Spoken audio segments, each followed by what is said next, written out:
Hello, good morning, students. Please subscribe the channel, drop a like, share, and comment. Today's transcription number 458 of Sir Kailash Chandra's volume number 21 on the speed of 100 words per minute. Start. Madam Vice Chairman, it is rather unfortunate that on a subject like this, where the lives of millions of our countrymen are affected, we have to go by the limitations of time in offering our remarks, as a result of which I will not take the House to the various details which I would have liked to do. I would like to compress my remarks in as short a space as possible. Madam, the lot of the finance minister is not a happy one. If he receives bouquets from one side, he gets brickbats from the other. Our country is occupying such a crucial position in the underdeveloped countries of the world that every action of the finance minister will have repercussions not only in this country but outside the country as well. We have chosen the path of economic development in a planned manner, but as you are aware, economic development in an undeveloped economy has to pass through very critical and trying times. The resources which are available to a developed economy, industrialized economy, are not available to a country like ours. That puts a limitation on our efforts to utilize the resources, the limited resources that are available to us, to the best advantage possible. In the light of these factors, we have to judge the budget proposals that are before the House for discussion. We have also to consider one very important factor, and that is what were the economic conditions prevailing in the preceding year, because these are the things which will condition our action in future. The finance minister in his budget speech has given a review of the economic conditions prevailing in the country during the preceding year. It is no use denying the fact that last year we were rather unhappy. There was a shortfall in agricultural production. There was also an overall shortfall in industrial production. In view of those factors, we might be tempted to take a pessimistic view, but as you are aware, agricultural production in this country has to solely depend to a large extent on the vagaries of the monsoon.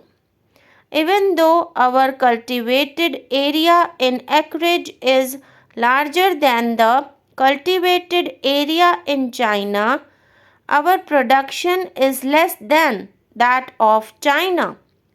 One of the most important reasons is that the cultivated area under irrigation in India is 21%.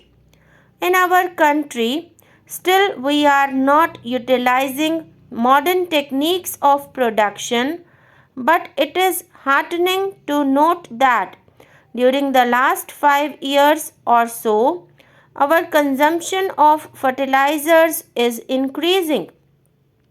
Even then, without the assistance of irrigation, our agricultural production is not likely to improve. Similarly, we had a shortfall in industrial production.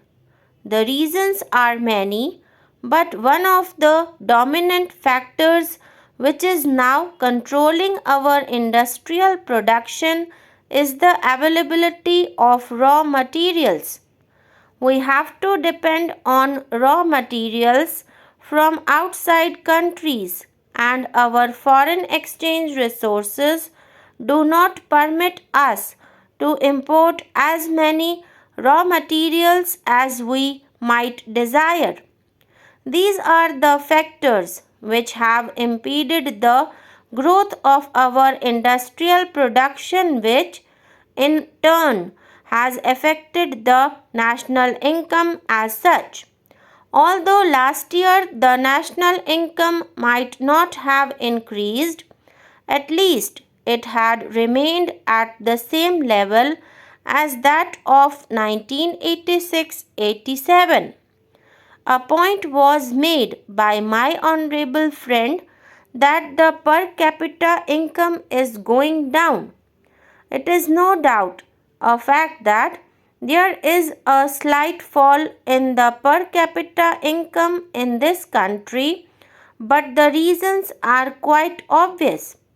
Therefore, naturally, with the level of income, it is bound to show a fall in per capita income. These are factors which we have to bear in mind in order to chalk out the future course of action. Madam, no development can take place unless we are prepared to work hard, unless we are prepared to make sacrifices. Today, in our country, so far as the financial resources are concerned, I can say with justifiable pride that our performance in raising the resources has actually exceeded the targets which were set before us by the Planning Commission.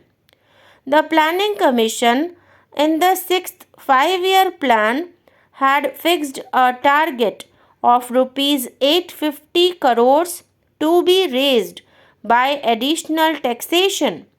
According to the appraisal of the sixth 5-year plan published by the Planning Commission, we have, really speaking, raised rupees 900 crores.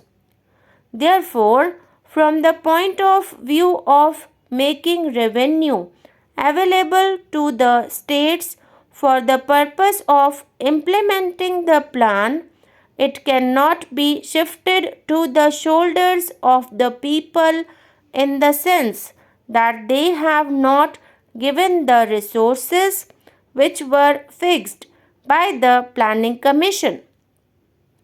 Under the circumstances, a natural question can be asked: what is the reason why our economy is not picking up? The reason was given in the appraisal that during the 2 years which were under review in that report, they had come to the conclusion